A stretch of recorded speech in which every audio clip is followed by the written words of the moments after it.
Hello and welcome to Beyond the Blue Line, episode 2. On tonight's show, we'll be discussing the previous games and looking ahead of this weekend's games. And we also joined by 500 Clubman David Clements later on the show. Ed, how are you? I'm very well. You would not believe what I've done to make time for this. Something seriously serious. I paused watching Titanic while preparing for this weekend's games. I think that's commitment. It did win 11 Oscars or something like that. If it did win 11, I'll be proud of that. Stu, are you been watching Titanic or, what have you been watching? I have not, and my estimation of Ed has suddenly plummeted. That he's even openly admitting to watching Titanic freely midweek when there are plenty of other better things to do, like talk hockey. You sure you're ready for this, Ed? Yeah? Oh, yeah. Okay. So on the last recording, we were leading up to the games against the Sheffield Steelers and the Belfast Giants, and then that big cup game against the Cardiff Devils didn't exactly go our way. 5-2 loss to Sheffield, a 6-1 loss to Belfast, a narrow 4-3 loss to the Devils. Boys, what did you make of those games? Because they were quite tough. Yeah, I mean, I think that the Devils one was the one we were all building up to. And I mean, I guess unlike the Belfast game, where for whatever reason we just weren't at the races that night, I think Kevin was pretty scathing about the performance, if memory serves. It was frustrating because I think we were in the game. I thought we gave a relatively good account of ourselves. Cardiff are a good team. They're going to play the right way every night. They were obviously in the hunt as well. They had some skin in the game, and they played like it. They played like a team that are going to win something this year. And we went a million miles away, which is very reassuring. But that was a big test, like one of those games that prepare you for if we end up in the next round through Nottingham doing their thing, or if we end up in a playoff semi-final, for example, or a playoff final. So a little frustrating, but I guess it'll be one of those things that we learn from. Okay, we know what it's like to be successful in that situation now, and you'll play it next time. And I think from what we've seen so far, this team are pretty good at that. Stu, it was a horrible set of fixtures. Those three in a row come at the wrong time. Obviously, the Devils game was cancelled due to the storm early in the season, but I mean, there was at times the Belfast they show that they are one of the teams expected to be at the top end of this table. So it's not all doom and gloom. It's not all doom and gloom. I think it was very sobering, the weekend. Like, it gives you a kind of a perspective of where the team's at and what it needs to do to improve in the future.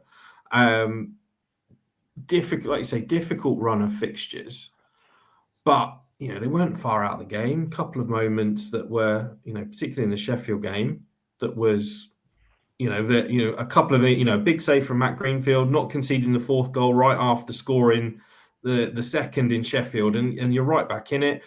Cardiff game, hold the lead, get yourself ahead, protect it. These are fine margins, and it's positive to see that, with teams that we know are at the top end of the game in British hockey, that the team is able to match them. On another night, couple of bounces different way, could have been a different thing. I think the Belfast game was, as Ed said, we weren't at the races that night, and I think it's going to happen, and it will happen to every team in the league at some point. Yeah, I think when Stu. Sorry, Scott, when Stu was talking about the Sheffield game, he kind of alluded to it being a bounce here, a bounce there. And, one of those big bounces was the crazy scorpion kick save on Heinz in front of net. And watching that game, I felt like from the get-go, it was a momentum game. If you had the momentum, and I feel like at points in that game, we really did. We were coming back in that game. We were full steam ahead. Pun intended, because I'm watching Titanic in the background. But he doesn't make that save. That puck ends up in the back of that. We probably go on and get something out of that game. Even if we don't win it, we get a point in OT or a shootout. So yeah, fine margins, and maybe not necessarily reflected in a 5-2 scoreline, but it was fine margins. It was indeed 100%. Those saves were just outrageous. Last weekend, a double 7-1 win for us against the Stars and up in Fife, and I mean, the game against the Stars was a little mad from the Stars' perspective. They kind of gifted us a lot of goals, but we still got to convert them, and we were right on it. Yeah, I mean, maybe there's also a game of bounces. I think maybe in that first period it was a little bit closer. We came out 1-1. But clearly in that second period we took control. I think one of the good indicators of how good our offense was during the night was the body language of their netminder. I hadn't seen Sabo play all that much, but the highlights I've seen, he's relatively regimented, in how he keeps the net. But I think we were pulling him left, right, and center, pulling him all over the place. He looked like he was maybe a little jittery in there, no disrespect. And I think that was just because of how well we were moving the puck around the zone, playing off each other. Our movement off the puck was really good. And yeah, I mean, we're a fast, dynamic team in transition. And, we scored some good goals that way. Yeah, we had some bounces. I mean, we're looking at here one where the puck rides off the guy's stick who's trying to clear the zone. It comes off one of our guys' chests, and it's a 2-on-0. Like, you don't get that every day. But, it was one of those performances, I think, where we also made our own luck. And yeah, like you said, we took the chances that came our way, and it was a great one for the fans. Stu, anything to add on the Dundee game? I think that's probably the key point is taking the chances. Perhaps in the three previous games when they did get offensive opportunities, perhaps didn't convert. Whereas against Dundee, pretty much everything in the second period, when it fell to a stick in a bit of open space, it went in the back of the net. And you've got to be doing that. It doesn't matter who you're playing against. When you get your opportunities, you've got to convert them. And that the second period in particular was an absolutely brilliant show of offensive opportunities, like the creation, the work rate. Ed said you create your own luck, and you do it by hard work, and you get yourself into the right places. You chase the sticks and the pucks in the neutral zone, and eventually you get the turnovers, and good things start to happen. And then we go up to Fife, and there's a lot of teams struggled in Fife. I know Fife are languishing at the bottom of the table, but they have beat the Steelers. They took a 2-goal lead against the Devils, who managed to pull it back. But I mean, start of each period, we score a goal within the first minute of each period, and that sets your marker. But a hell of a performance by the boys. Yeah, I think that's a game that emphasizes when we don't start very well, why it's a big deal. Maybe not necessarily against the Dundee Stars, but talking about that game, we ended up 1-1. We probably could have been up in that period, but maybe we weren't slightly as sharp as we have been in previous games in front of net. The Belfast, I know we're going to come to it, but like the Belfast game of the weekend, we weren't very good in the first period. We ended up shipping 3 and, down 3-0 against the Belfast Giants after 20 minutes is a tough hill to climb. But we worked our way back into the game. We lost the game, but periods 2 and 3, we were much better. And, on the flip side, I think Fife felt that in that game. We came out firing, maybe they came out a little sluggish. And, even if it's just in beer league, there's nothing more disheartening than, coming out of the dressing room, playing your first shift, and you've just shipped one. It's really easy to let the shoulders drop and go, okay, here we go again. Particularly with complete respect when you're in a position that Fife are in. They're short on bodies. It's a night where they iced 14, 15 guys. That's not an easy situation to be in. So. We did a professional job. I mean, Chase Greasock had a great game. I think those kind of games where he can just let his legs go and just run and be creative. I mean, his shot there says it all. He's got great shooting ability against a tired team where he's able to find pockets of soft ice and guys find him with the puck. He's going to do damage to teams, but. You can only beat what's put in front of you from a Coventry Blaze perspective. And like I said, we did a professional job. We went in, we did what we're supposed to do. And yeah, it'd be interesting to see what Fife do from here on in, because like you said, they beat some big teams. They've just got to put a team out there night in, night out that can do it more regular. Yeah, hopefully they get it together. Stu, it's good to see the goals being spread out through the team as well. Yeah, that is a real nice point. You get a lot of goals. You see the 14 over the weekend, but You see there Brandon Alderson getting one. We saw Kukali on the score sheet, Sites on the power play. It's nice to see, offense and defense contributing, getting some special teams goals, which the Blaze have been pretty good at this year. I think the momentum at the start of the game, just going back to that, is really important. If you're playing against a team that are short bench, that may be struggling, the longer that they stick around in the game, the longer that they get that belief that they could actually pull the result off, and adrenaline and momentum goes a long way in those situations. I think we've all probably been there where we've been on a side that's maybe up against it, and we've been, you thought maybe our chances aren't quite there tonight, but the longer the game goes on, you think, actually, maybe we are in this, maybe there is something to pull out, and that belief, it really helps. So by getting those early goals in each one of the periods, it kind of stops that right at the start, and really sort of gets that professional nature. Like, we're here to do a job, we've got to win. The team in front of us is the team in front of us, but we still got to come away from a long road trip on the second day of a weekend game, got to go and do the business and come back with the 2 points. Yeah, it highlights the good habits of the team as well, right? Because the more you play a high-tempo game that, Kevin wants the guys to do, he wants them to skate, he wants them to be relentless, hound every puck, fight for every puck, you're going to grind a team down that have only got 14 guys. I don't care how good your cardio is. If you're going up against 20 guys that are coming for you, it's going to be a battle. So yeah, we could have just got the job done, won a 3-1 hockey game, off you go.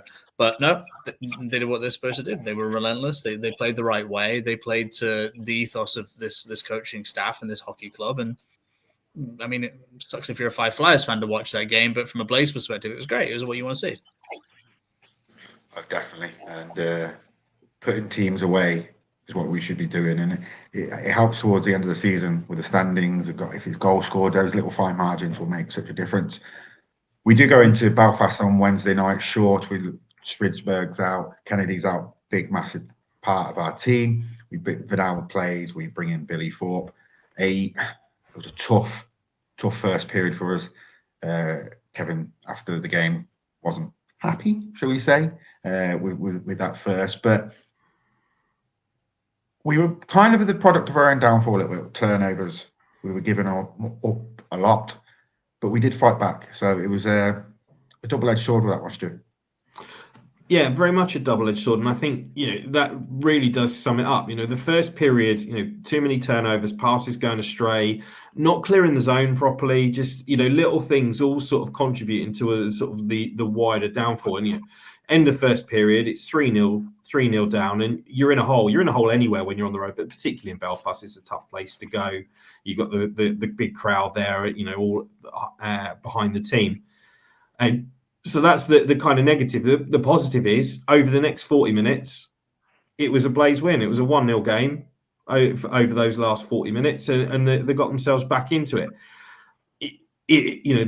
That's the way in which you probably spin it slightly in the dressing room to say, look, we can do it. If we switch ourselves on, we stop making the mistakes. We are a competent team that can match the best of them. Just got to find a way to play 60 minutes against the best sides in the league.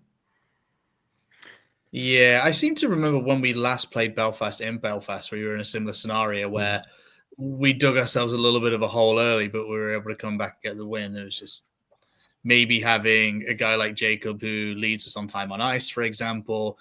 Kennedy eats minutes. I think he leads us in block shots, if I remember rightly. I was looking at that the other day. A really key part of the blue line. If you find yourselves in a hole early, you haven't got all the tools at your disposal to try and claw it back.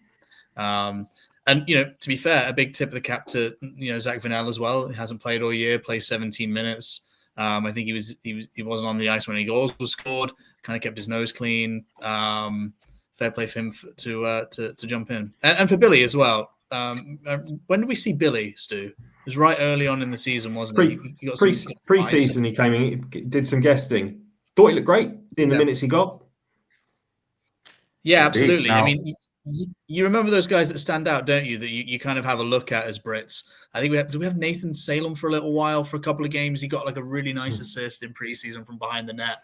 For whatever reason, we weren't able to stick him here. But Billy was a guy that I think we all looked at each other. There's something there.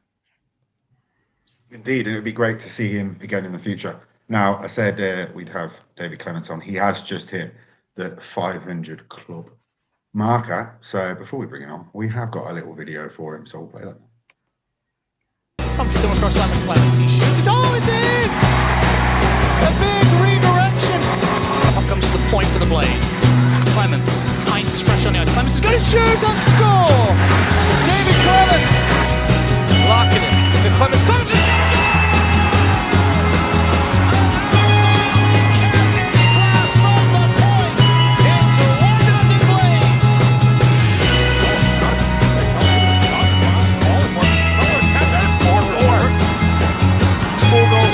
Assist his name coming into tonight's game. Clements will shoot for the point, they score! Spend your time in smoky rooms where high-gold old women with cheap perfume say Clements on the one, that's high, he scores! He'd been looking for an old shift! Another toilet smells of desperation. The street soul echo of aggravation. You wonder why you can't get no sleep when you've got nothing to do and you've had nothing to eat. Your life slipping and sliding right out of view. And there's absolutely nothing that you can do well. We'll live and die in these towns. Don't let it drag you down, don't let it drag you down now. We'll live and die in these towns. Don't let it drag you down, don't let it drag you down now. Did you like that, David? Watched it about 20 times now. Yeah, it's some absolute throwbacks on there, and I think a lot of the guys even say, I haven't seen you slap shot yet this year. Like, I know your highlight reels are slap shots. I said, well, no one passes to me. So, no, it's I love the video. They did a great job with it. Ed. I was about to say, Dave, you got to get set up for that one timer because I think like 8 out of those 10 goals are 1-2s. I know. It's I don't know what it is. Maybe I've just got happy defended a little bit more this year. That's definitely something Kevin and Zach have been drilling into me. Whether that's me being a bit weary of joining the rush or being in the right place at the right time, I don't know what it is, but hopefully there's still a lot of games left. I'll get some off. Yeah, you will for sure. We know your game, and I think we all know that given an opportunity to fire those, you're going to have some success. Going down memory lane, I can't believe how fast that 500 games has gone, buddy. I mean, I seem to remember your first stint up when you came over from MK. What's the last 10 years been like for you, sir? Just like you, it's absolutely flown by. I remember that first year coming back and being with MK, and I just remember being on a two-way with Coventry and Stephen Chalmers. It's recovering from a broken leg from the second time, I believe, and it was just an injury he couldn't come back from. So it was with me doing school at Cov Uni at the time, my undergrad, it just made more sense not having my driving test, and at the time just to come and play for Coventry. There was a spot there.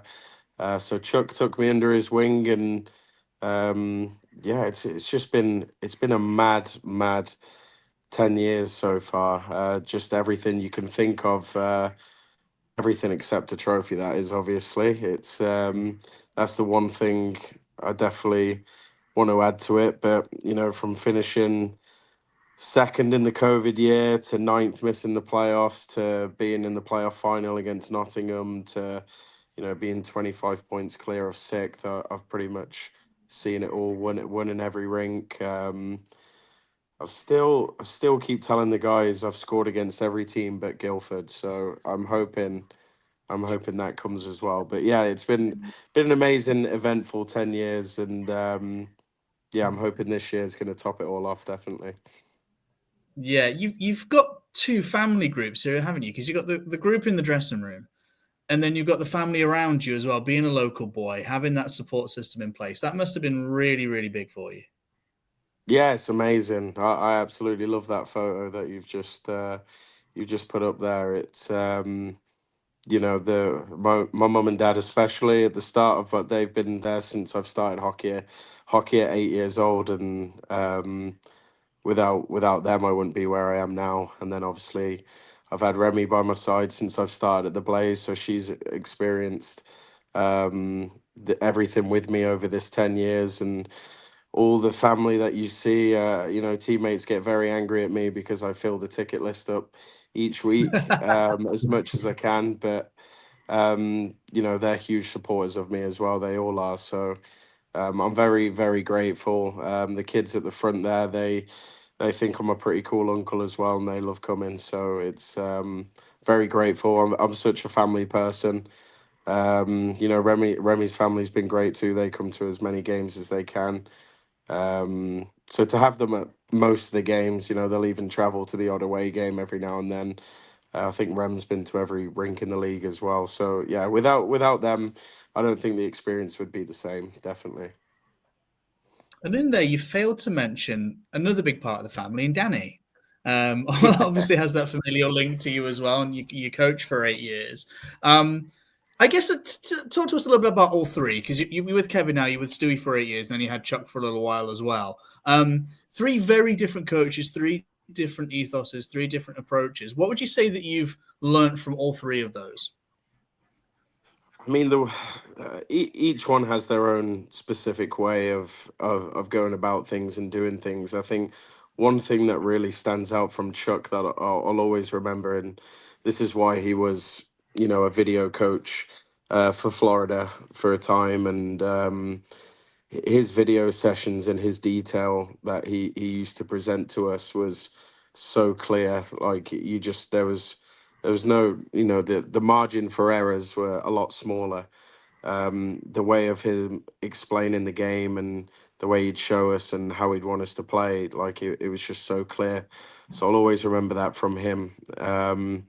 Stewie's probably one of the most passionate people on and off the ice that I've played for. He really tried to drive this club into a better direction, the best that he possibly could.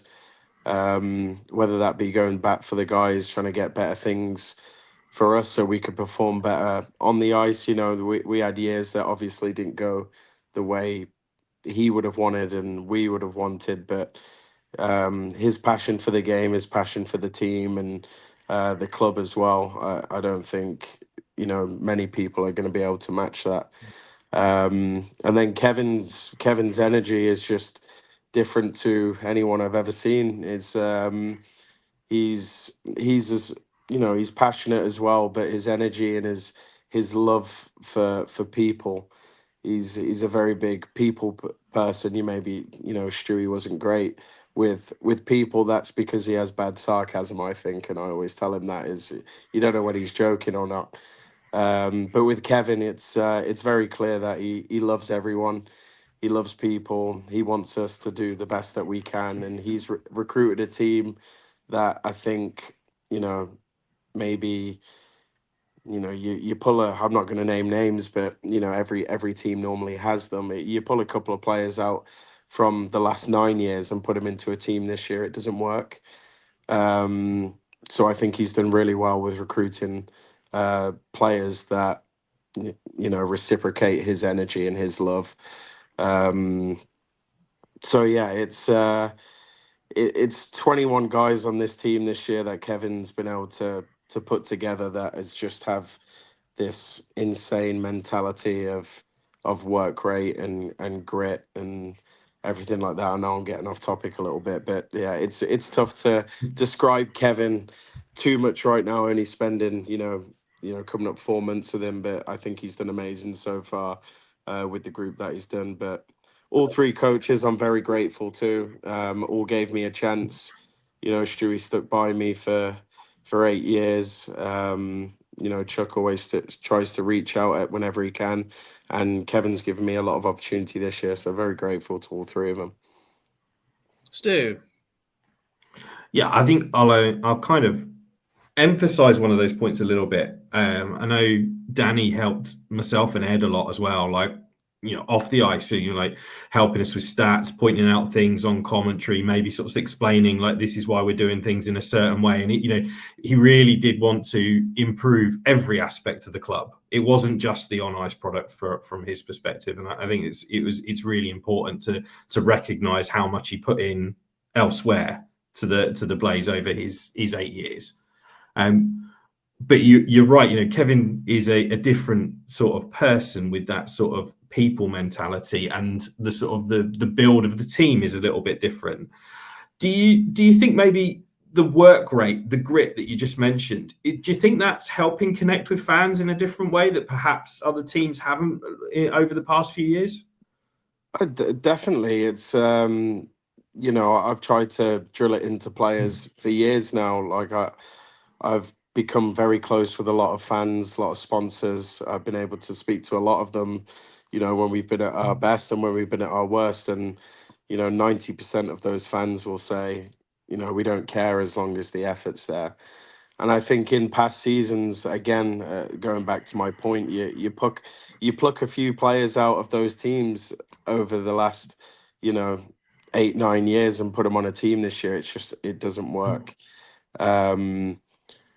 It's you can't drill it into everybody. Not everybody is able to play the game with that much grit and determination and will for 60 minutes as what we've got this year. It's really hard to come by. I think I haven't experienced it at all in my career so far. So this team this year, just every single guy each to a man. No doubt, whatever the time is, whatever the score is, anything on the clock, whatever the situation is, you could be 5-0 up, you can be 5-0 down, you could be on the road or at home. I just know that every single player is going to be giving it until the end, and I think that's what fans appreciate as well. So we've had a lot of good results from it, but I know if maybe we were a little bit further down the table, I think the fans would still appreciate the fact that we have that kind of team. I certainly think it resonates, right? If you look at maybe, if we go back over the history of the Blaze over so many years, a lot of the players who have been fan favourites haven't necessarily been the skilled guys. They have been the guys who've been the hard workers who grafted. If we go all the way back, it's guys like Kurt Irvine, Graham Schlender. They were sort of like the hard workers on the third line guys, but they were able to, they connected in a way that maybe some of the other players didn't. And I think it reflects Coventry as a city in general, that sort of hard work mentality. Definitely. And it's, you got someone like Mike Kennedy, who's probably one of my favorite ever defensemen I've ever watched play. He's hilarious to watch, but it is, he just never quits, and he doesn't care who it is, how big, how small, how talented. He's giving it, his cross checks, his boxing out, his body, his physicality. That's a perfect example of a Blaze defenseman maybe that we've missed in recent years. You look at someone like Grayson Constable. He's the perfect two-way forward. He's got that skill. He's not on the power play. We've got enough skill on there, I think. But he could easily be on it. But his work rate, his body, his size, his power, everything. But then you look at someone like Chase Greasock, who's one of the most naturally skilled players I've played with in a long time. But when he gets going and skating and he's physical, he's got everything as well. So all these players that have this skill, they also have the mentality of being like the Kurt Irvines and the Danny Stewart when he played, the work rate, the physicality.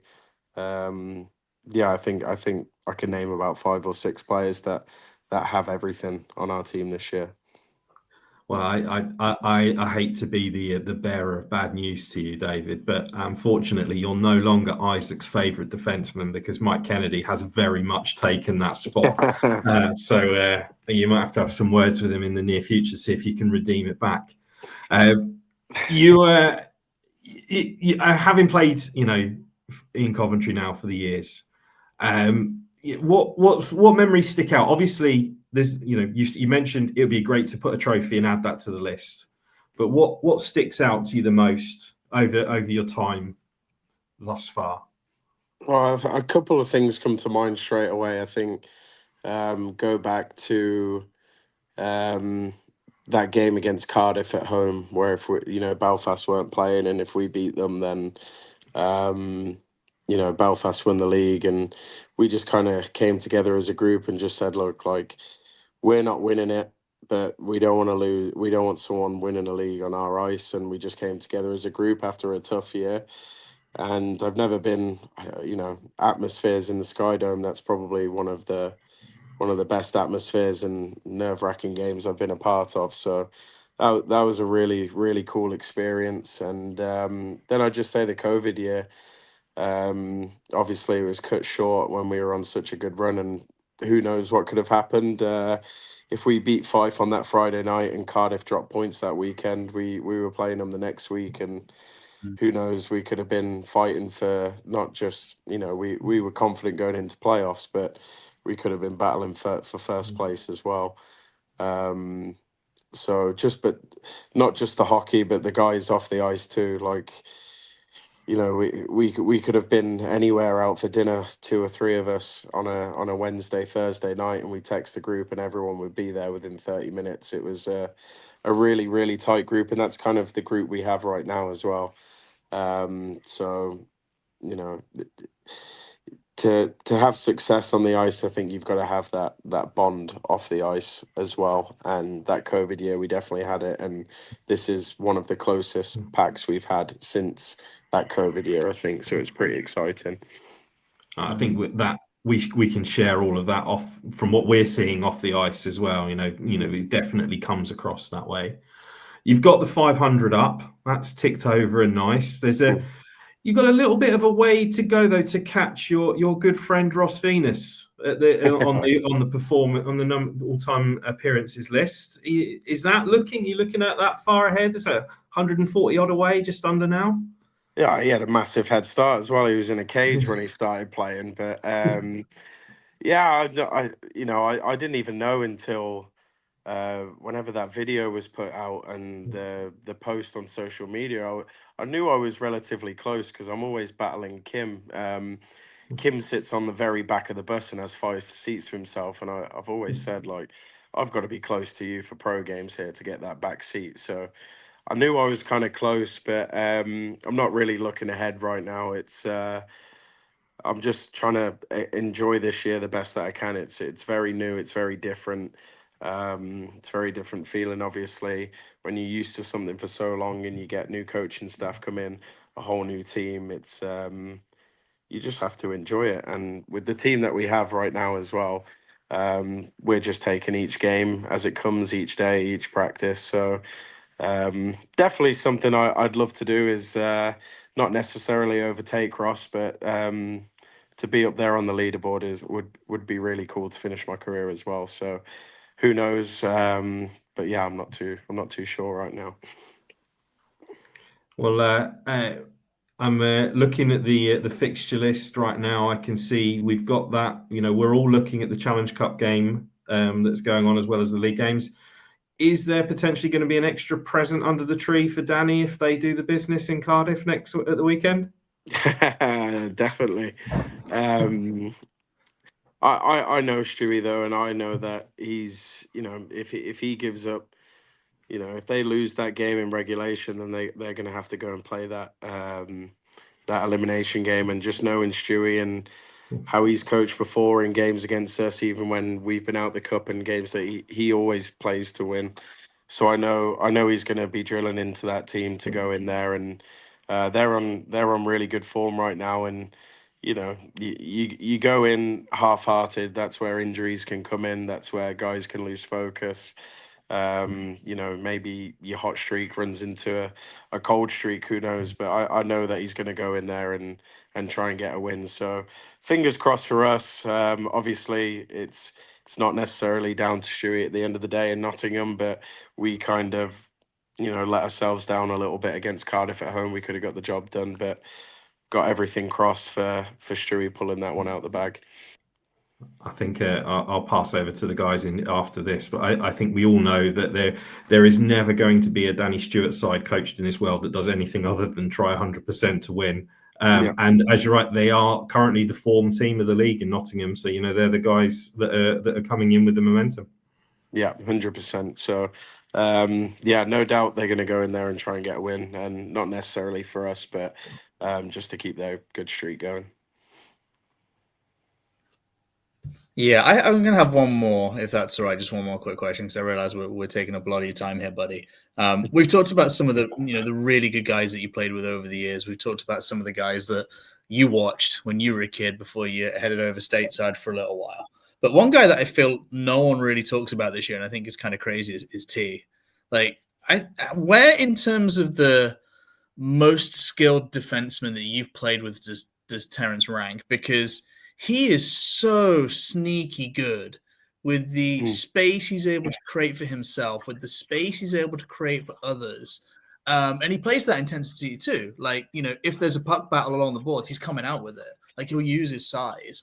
And, it's kind of funny to me because I don't hear people talking about him as much as when Brady was our number one or when Halby was our number one. But, like, he is so good, isn't he?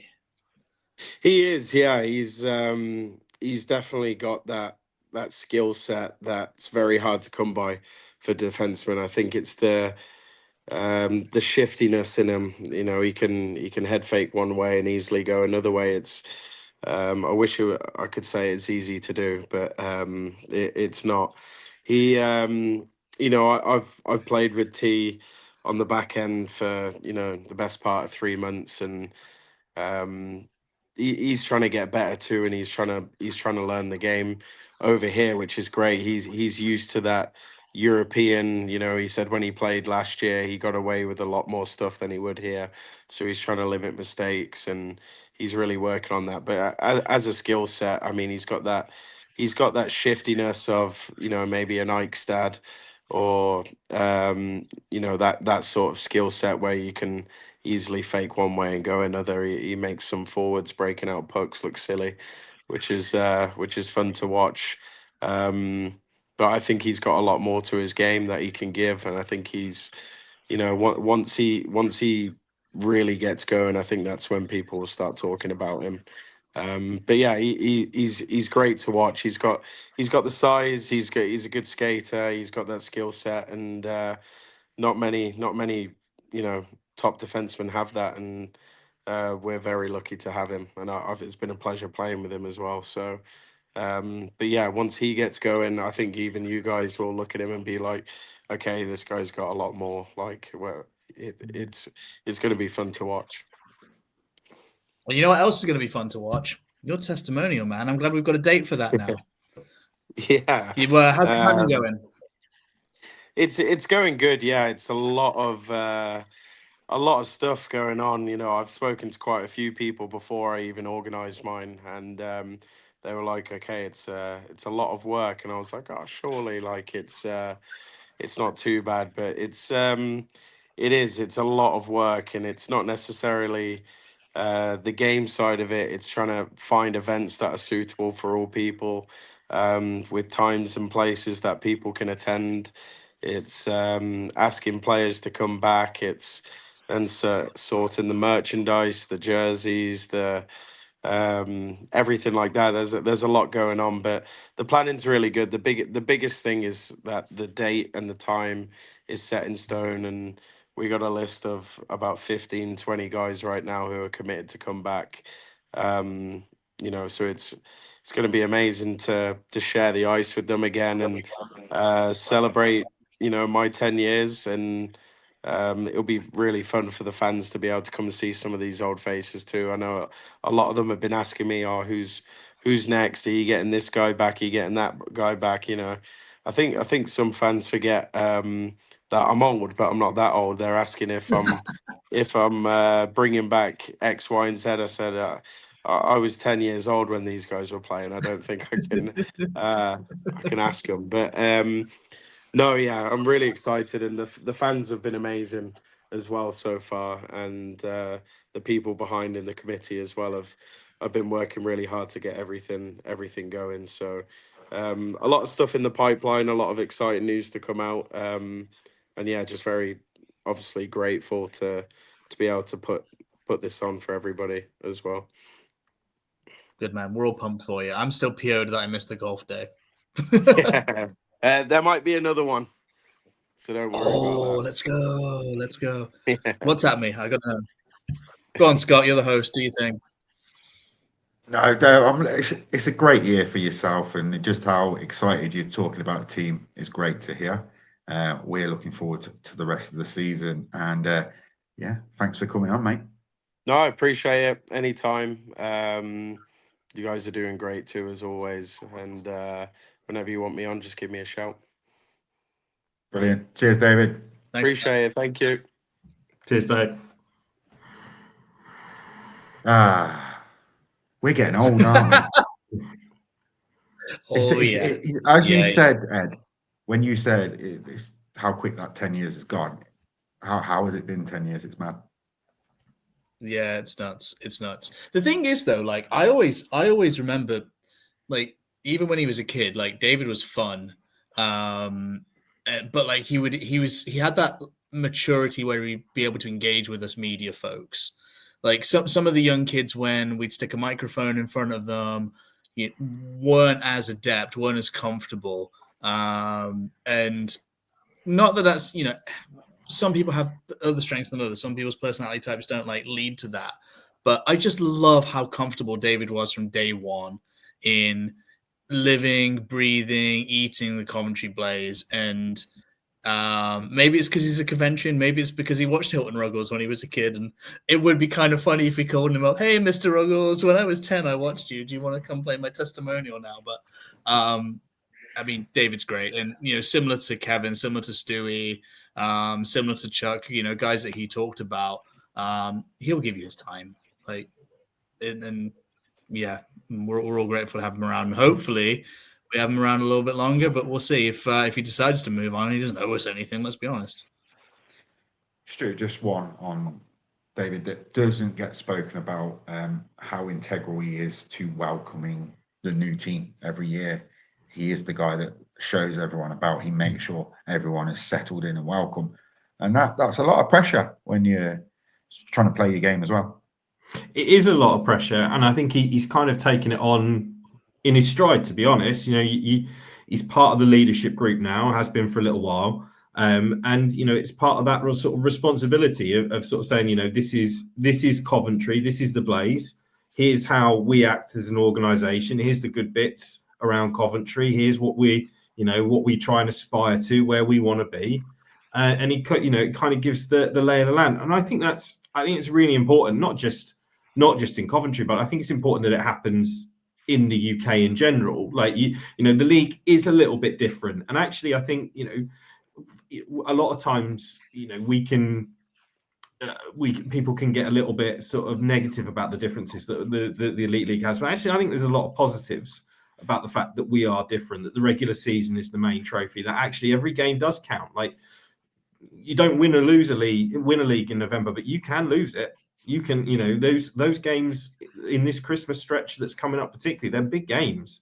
You look at the Boxing Day games between us and Cardiff, Sheffield and Nottingham. It's really important that you get those 2 points, and that needs to be explained to the new guys coming in. And this year in particular, there's been a lot of them that they need to know it's a little bit different. Here's what the structure is. Here's the Challenge Cup. This is what's going to come up. All those little things embedded as part of the culture of a team mean that people settle quicker and play better sooner. I absolutely love our format. Give me that every game matters in the season. I know people are like, well, we're not used to it. No, I'm all for it. But let's look ahead to this weekend's games at home to Storm, who have let go of their head coach. It seems to be Mike Moran and Finity running the bench there. Dave had a good weekend last week, 3 points out of 4. And away to Guildford, it's always a tricky rink to go on a Sunday night. Ed, what are you thinking about this weekend? It's a massive weekend to, after a couple of shaky results, for us to get back into it. Yeah, the last time we played Manchester as well, like they had nothing to play for in the cup, and they went at it. Right. You know, it was they gave us a really good run.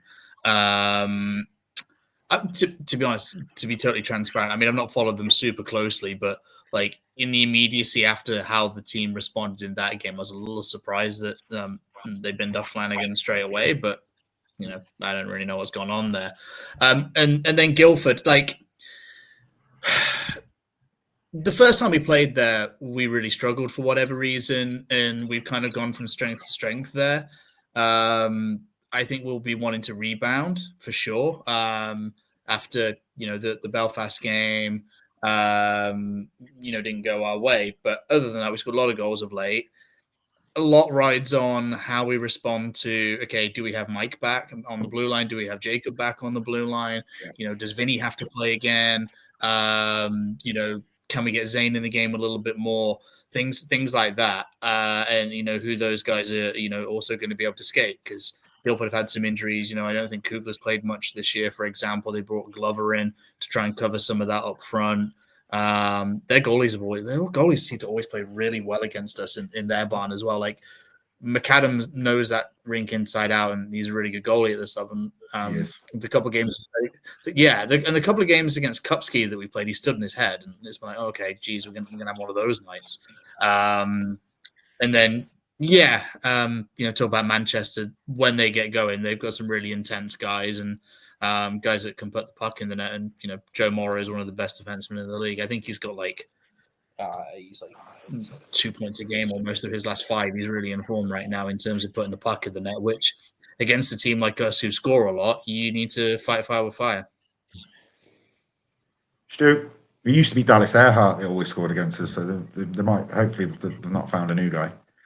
I think it's almost inevitable. Dallas is going to get a goal against us at some point. I'm sure it's just the way the world works. It seems. I think in particular, I goal against us too. No. Yeah, I think in particular, I think we have to not look at the last game between the Blaze and the Storm and use that as a marker. They very much, times, it's only been a short while, but times have changed in that regard. You look at their form last weekend, it was 3 points out of 4 against Nottingham and Cardiff. That was a good weekend. It's a good weekend for anyone, but that's a good weekend for them. So they've come into a bit of form. They found a little bit of something, whatever that something is, they found it, and they'll be looking to carry it on. We're in the busy stretch of games, and I think that the bodies and the health of the side is huge now, and it will be huge all the way through until early January, because it's game after game after game, and that rest is just not coming. And you can't use that as an excuse. It's the same for everyone. And Belfast played midweek; they've got 2 games at the weekend. So have the Blaze. So, there's a lot going on for everyone. But you've got to manage the bodies. You've got to make sure everyone's healthy. And I think it does play into that factor of like team selection. Who's getting the minutes? Is it Zane getting in? Is Brindley going to be fit after going away with GB18s? What all this sort of these little bits and pieces that kind of play into sort of like a little bit of uncertainty. And Guildford's a tough place to go on the road. It's a difficult place to play. They've got it set up well for them. They do well. They're a good side at home, and they'll be tough to break down. But fortunately, it's not my problem. That's Ed's problem, because he's doing double duty this weekend. I am doing double duty this weekend for sure. I was going to say the one thing that we've not said is just to reiterate what Kevin's thought of this schedule is. Yeah, there's the managing bodies, but he loves practice. Like, he loves the prep. He loves being able to break teams down and go through certain drills or certain systems or whatever that he's going to want the guys to do. And if you play in midweek, managing the bodies, etc., and the 2 games at the weekend, you can't have like full tilt practice in between. You've got to have guys taking days off here and there to rest and maintain themselves. Particularly Robbie. He's been great between the pipes for us, but it looks like he's going to play pretty much every game this year. So, what do you do with that? If Matt calls up in the morning and says, "Look, my groin feels super tight today. Like, I probably need to rest this." You have to kind of go, yeah, no probs. It's tough. It's a really tough balance. Yeah. 55 and 58 saves against Belfast last night. Massive performance in the net. Yeah, Kevin needs to maybe hope some OKGs come across his desk, and we'll go from there. Boys, any other business before we wrap this one up? Nope. That's it. Appreciate you, Scott. Oh, thanks, mate. That's it for episode 2. I think we'll do episode 3 after Christmas. We wish you all a very Merry Christmas and a Happy New Year.